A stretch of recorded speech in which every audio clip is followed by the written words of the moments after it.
નમસ્કાર દર્શક મિત્રો, બ્રેકિંગ ન્યૂઝમાં આપનું હાર્દિક સ્વાગત છે। આપ જોઈ રહ્યા છો ગુજરાત ન્યૂઝ 24। કોમી એકતાનું ઉત્તમ ઉદાહરણ પૂરું પાડતા વોર્ડ નંબર 10ના નગરસેવક વિપુલ ઠક્કર પોતાના પુત્ર નીલના પ્રથમ જન્મદિવસે હિન્દુ મુસ્લિમ પરિવારને ધાર્મિક પ્રવાસે મોકલ્યા। મુસ્લિમ પરિવારના 60 સભ્યોને અજમેર અને હિન્દુ પરિવારના 150 સભ્યોને દ્વારકા દર્શનાર્થે special AC coach sleeper luxury દ્વારા પ્રસ્થાન કરાવ્યું।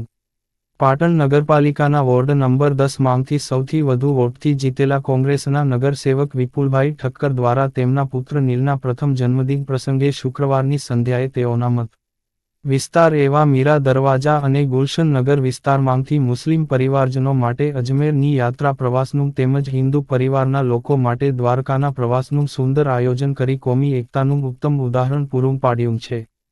3 એસી કોચ સ્લીપિંગ લક્ઝરી અને 1 એસી ટેમ્પો ટ્રેક દ્વારા અંદાજિત મુસ્લિમ પરિવારના 60 સભ્યો અને હિન્દુ પરિવારના 150 સભ્યોને તમામ સુવિધા સાથે આ યાત્રા પ્રવાસમાં ભક્તિમય માહોલ વચ્ચે પ્રસ્થાન કરાવવામાં આવ્યું હતું।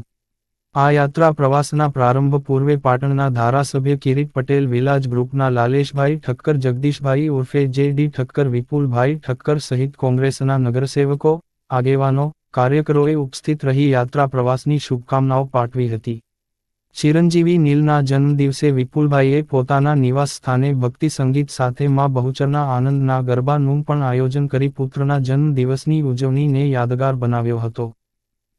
આજે અમારા કોંગ્રેસના સક્રિય કોર્પોરેટર અને વર્ષોથી તમામ સમાજને સાથે લઈ અને ચાલનારા અને તમામ સમાજ માટે જ્યારે પણ મદદની જરૂર હોય ત્યારે મદદ પૂરી પાડતા એવા વિપુલભાઈના પુત્ર નીલના 1 વર્ષના જન્મદિન નિમિત્તે આજે પાટણના જે જરૂરિયાતમંદ લોકો હતા એ લોકોને, તમામ સમાજના લોકોને 3 લક્ઝરી અને એક નાની લક્ઝરી 4 લક્ઝરી દ્વારા દ્વારકાધીશના દર્શને મોકલેલ। આજે મારા નાના ભાઈ વિપુલભાઈના બાબાને 1 વર્ષ પૂરું થયું, નીલુને 1 વર્ષ પૂરું થયું એટલે એના જન્મદિવસ નિમિત્તે આ વિસ્તારના મોટાભાગના બહેનો જે સિનિયર સિટીઝન છે એમને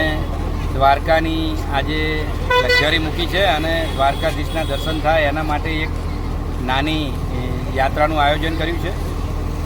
આમ તો જે પ્રમાણે નામ લખાયા હતા એ પ્રમાણે આપ જોઈ શકો છો કે એક લક્ઝરી બોલાવેલી હતી, પણ સ્થળ ઉપર અત્યારે વાયા ખબર પડતા સંખ્યા થોડી વધી છે તો બીજી પણ એક લક્ઝરી બોલાવી છે, તો બંને લક્ઝરી અત્યારે દ્વારકા મુકામે દ્વારકાધીશના દર્શન કરવા જઈ રહી છે। અમારા માટે આજે ખુશીનો દિવસ છે અને આસપાસના વિસ્તારના લોકો પણ ખુશી મનાવે એ હેતુથી આ દ્વારકા લક્ઝરીઓ મૂકી છે। વિસ્તારના જે બહેનોએ લાભ લીધો છે એ સૌને અભિનંદન અને દ્વારકાધીશના દર્શન કરીને આપ સૌ આનંદિત થાઓ એવી અમે આશા રાખીએ છીએ। દ્વારકાધીશ કી જય।